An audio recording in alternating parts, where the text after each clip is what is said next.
Сәлеметсіңдер ме оқушылар? Қазақ тілі пәнін бастаймыз. Бөлім бойынша тақырып салт дәстүр және ауыз әдебиеті. Бүгін біз сөз таптарын бастаймыз. Сабағымыздың тақырыбы зат есім. Зат есім дегеніміз заттың, құбылыстың, ұғымның атауын білдіретін сөздер. Мысалы, ата, әже, аға. Зат есім адамды білдірсе, кім, кімдер деген сұраққа жауап береді. Мысалы, кім? Ана. Кімдер? Балалар.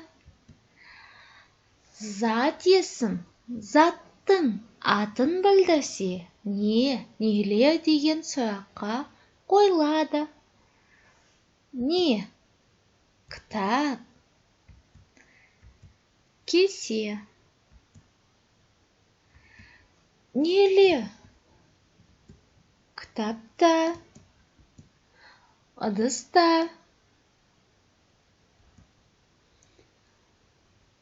Алтыншы жаттығуда назар аударайық. Мәтіннің тақырыбына қарап, оның мазмұнын болжа. Сонан соң мәтінді түсініп оқы. Ат қою. Нартай мен атасы көрші жігіттің үйіне келді. Оларды құрметтеп төрге шығарды. Осыдан кейін үй иесі сәбиді алып келді. Сәбиге ат қою үлкен міндет деп Нартайдың атасы сәбиді ептеп қолына алды. Оның құлағына сенің атың Ержан деп 3 рет айқайлады. Сонан соң үй иесіне қарай бұрылып, енді Ержаныңды өз қолыңа алып, апарып бесігіне жатқыз деді.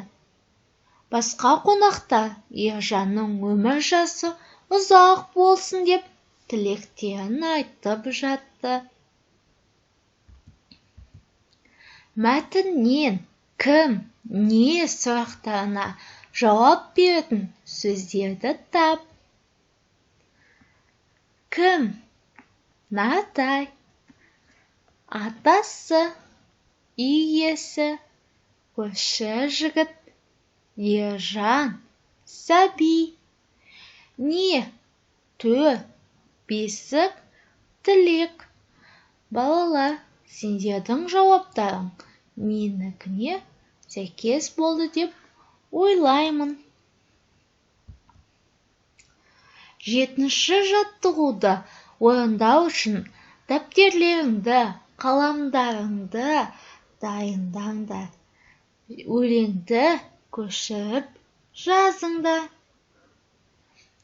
Қозым дейді мен апам, қозым дейді мен атам.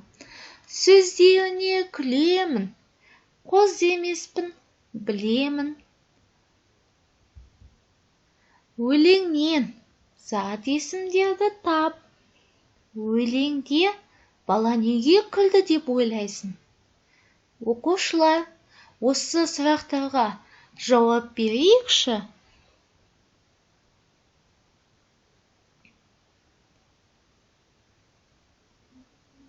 Өлеңнен зат есімдерді тап. Апам, атам, қозы.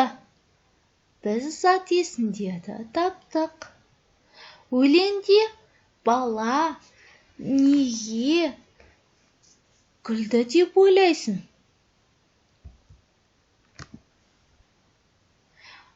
Баланың күлу себебі атасы мен апасының Қозым деп еркелеткен сөзіне күлді. Оңнан солға қарай оқыса да, солдан оңға қарай оқыса да өзгермейтін сөздерді 8-ші жаттығуда тауып көрейікші. Кәнеки балалар, ойланайық.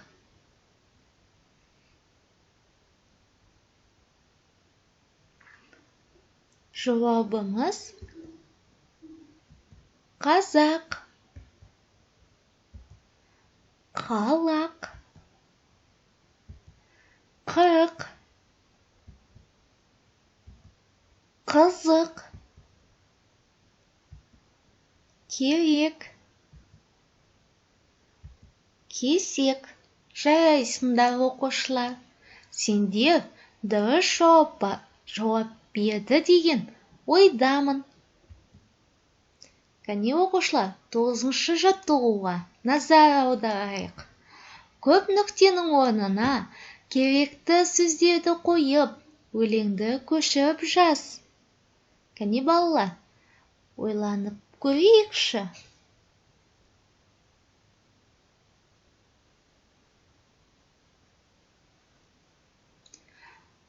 Өс балам, өсе бер.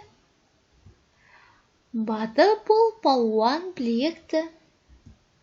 Батыл бол, таймас жүректі. Аяғыңды сызайық, саусағыңды жазайық.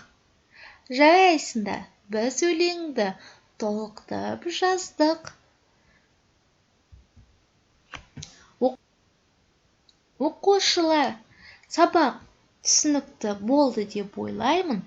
Өзімізді жетістік баспалдағы бойынша сұрағымызды қояйық. Жақсы түсіндім, сұрағым бар, мүлдем түсінбедім арқылы кері байланыс жасайық. Сабақ аяқталды. Сау болыңдар.